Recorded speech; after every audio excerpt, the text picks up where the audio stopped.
बातमीपत्रात आता पाहूयात गल्लीपासून ते दिल्लीपर्यंतच्या ताज्या घडामोडींचा धावता आढावा।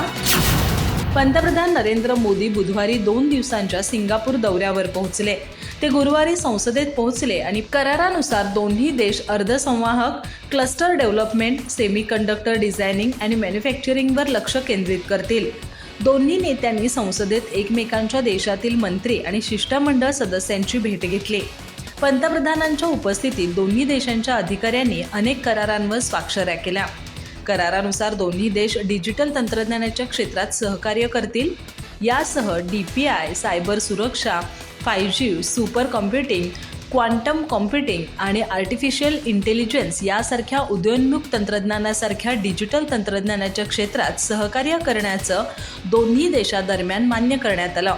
याशिवाय कामगारांचे कौशल्य वाढवण्यासाठी आणि डिजिटल डोमेनमध्ये काम करणाऱ्या लोकांच्या कौशल्यांमध्ये सुधारणा करण्यासाठी दोन्ही देशांमध्ये एक करार झालाय।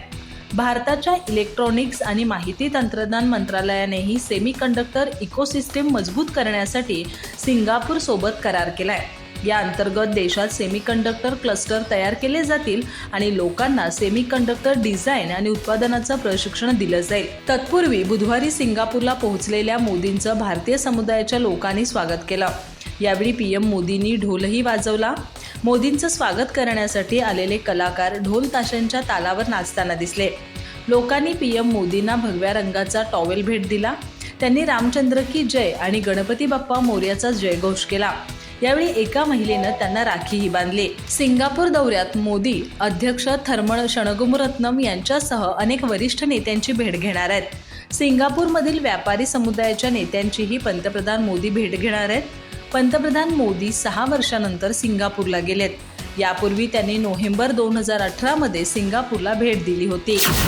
काँग्रेस आणि शरद पवार यांच्या पिलावळांनी वळवळ करून बघितली, ती वळवळ चाललेली नाही। मग मावियाच्या दानवे सतेज पाटील यांनी हवा गिरवून बघितली, पण अनिल परब बिळातून बाहेर आले, पण ST कर्मचारी त्यांच्यासोबत नसल्यानं काहीच झालं नाही असं म्हणत गुणरत्न सदावर्ते यांनी महाविकास आघाडीवर हल्लाबोल केलाय।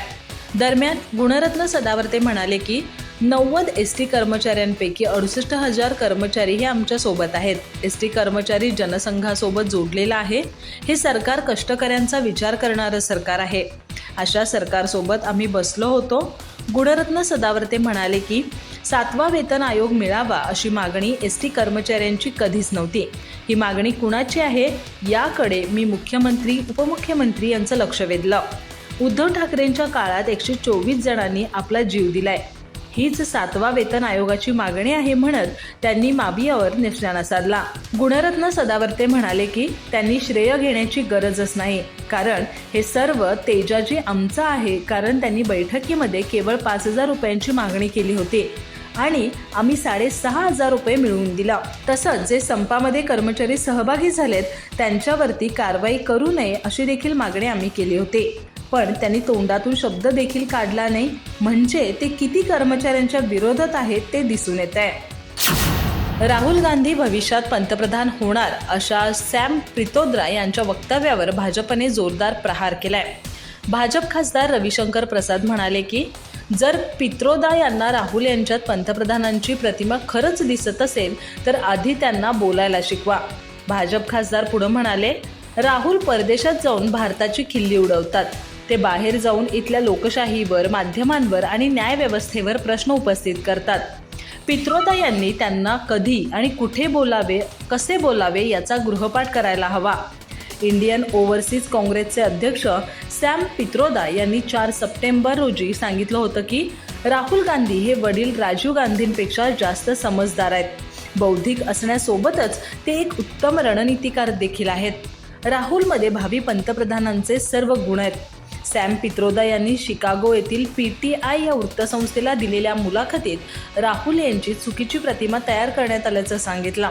त्यांची बदनामी करण्यासाठी कोट्यवधी डॉलर्स खर्च करण्यात आले। माध्यमांमध्ये राहुल यांची प्रतिमा नियोजित मोहिमेवर आधारित होती। राहुल खूप शिकलेले आहेत। लोक म्हणाले की ते कधीच कॉलेजला गेले नाहीत। त्यांच्याबद्दल खोट्या गोष्टी बोलल्या जात होत्या। मला अनेक माजी पंतप्रधानांना जवळून पाहण्याची संधी मिळाली, पण कदाचित राहुल आणि राजीव यांच्यातील फरक हा आहे की राहुल अधिक बुद्धिवादी, विचारवंत आहेत।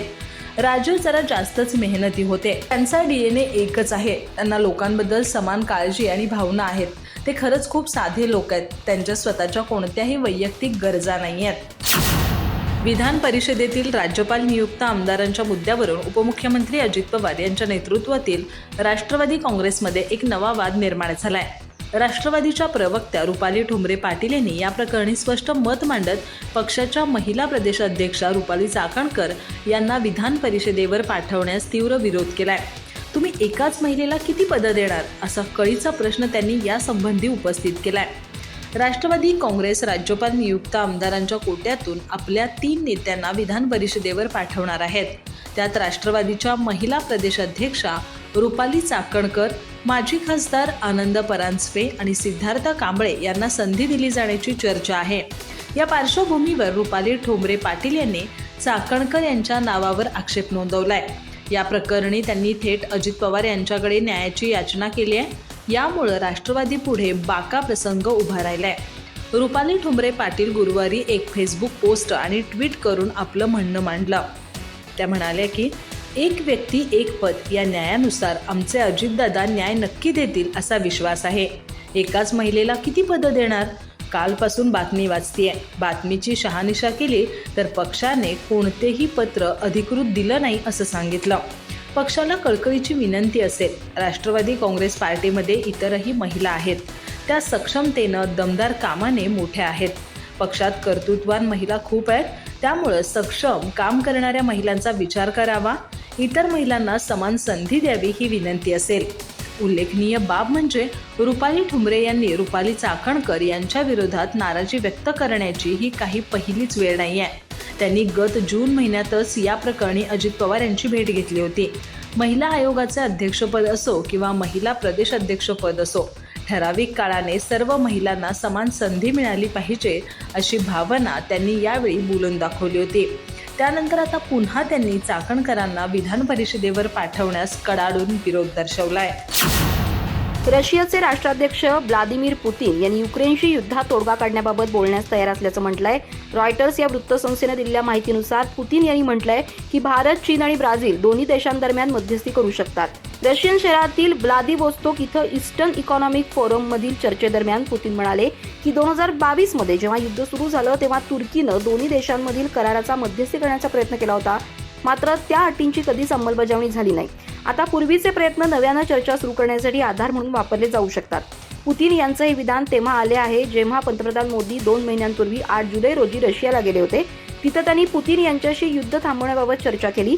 यानंतर लगेचच पीएम मोदी 23 ऑगस्ट रोजी युक्रेनच्या पहिल्या दौऱ्यावर गेले. या दरम्यान युक्रेनचे राष्ट्राध्यक्ष व्लादिमीर झेलेन्स्की यांनी भारतात दुसरी शांतता शिखर परिषद आयोजित करण्याची इच्छा व्यक्त केली होती. यावेळी झेलेन्स्की यांच्यासोबत झालेल्या भेटीत ते म्हणाले होते, भारत नेहमीच शांततेच्या बाजूने राहिलाय. काही दिवसांपूर्वी मी रशियाचे अध्यक्ष पुतीन यांची भेट घेतली होती. मग मी मीडियासमोर त्यांच्या डोळ्यात डोळे घालून म्हटलं की ही युद्धाची वेळ नाही. याआधी फेब्रुवारी 2022 मध्ये युद्ध सुरू झाल्यानंतर एका महिन्यानंतर तुर्कीची राजधानी इस्तंबूलमध्ये रशिया आणि युक्रेन यांच्या चर्चेच्या अनेक फेऱ्या झाल्या. युद्ध थांबवणं हा त्याचा उद्देश होता. मीडिया रिपोर्ट्सनुसार रशियाचे राष्ट्राध्यक्ष व्लादिमीर पुतीन यांनी युद्ध थांबवण्यासाठी 2 अटी ठेवल्या होत्या.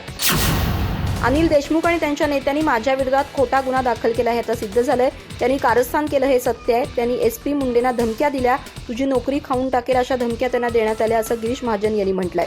दरम्यान गिरीश महाजन म्हणाले की अनिल देशमुख यांनी त्यावेळी SPना धमक्या दिल्या ही वस्तुस्थिती आहे. मी अनिल देशमुख यांना त्यावेळी भेटलो. अनिल देशमुख म्हणाले की मी हतबल आहे, माझ्यावर आमच्या नेत्यांचं दडपण आहे हे त्यांनीच मला सांगितलं. यापुढे देशमुखांनी मला शरद पवार यांना भेटण्याचा सल्ला दिला तरच मी काही मदत करू शकेन असं म्हटल्याचा दावा गिरीश महाजन यांनी केलाय.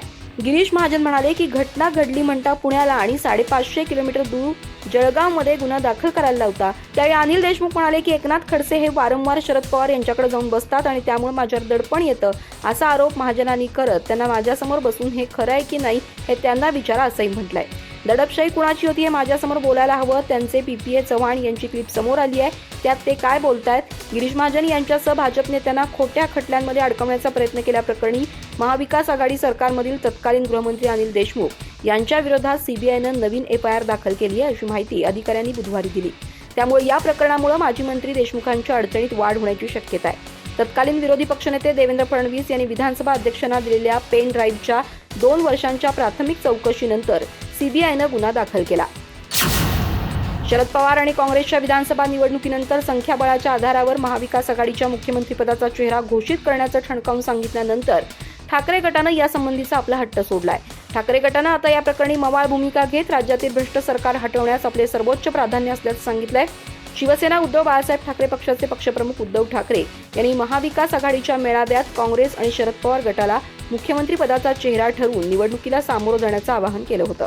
मवियानं विधानसभा निवडणुकीपूर्वी आपला मुख्यमंत्रीपदाचा चेहरा ठरवावा, काँग्रेस आणि शरद पवार गटानं मुख्यमंत्रीपदाचा आपला उमेदवार घोषित करावा, हवं तर आम्ही त्याला पाठिंबा देऊ असं ते म्हणाले होते.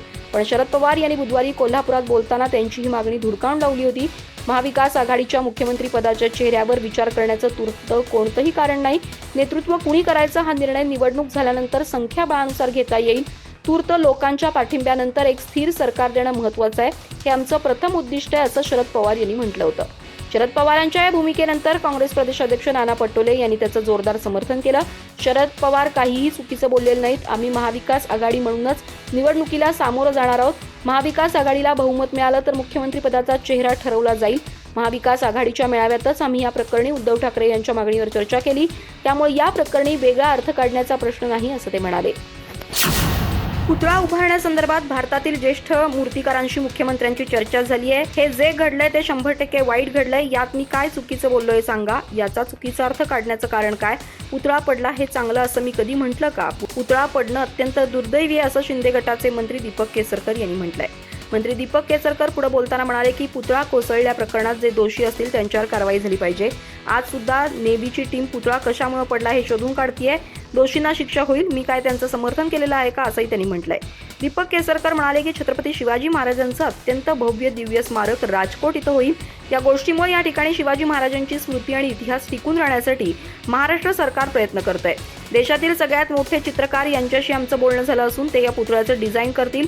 मी ठामपणे सांगतो, महाराष्ट्र सरकारच्या वतीनं छत्रपती शिवाजी महाराजांचा भव्य दिव्य पुतळा उभा करण्यात येणार आहे. दीपक केसरकर म्हणाले की मालवण इथं समुद्र किनाऱ्यालगत शासकीय 9 एकर जमीन आहे. त्या जमिनीवर महाराजांना साजेचं स्मारक शिवसृष्टी उभारून छत्रपती शिवाजी महाराजांच्या आरमाराची चित्रसृष्टी तयार करता येईल.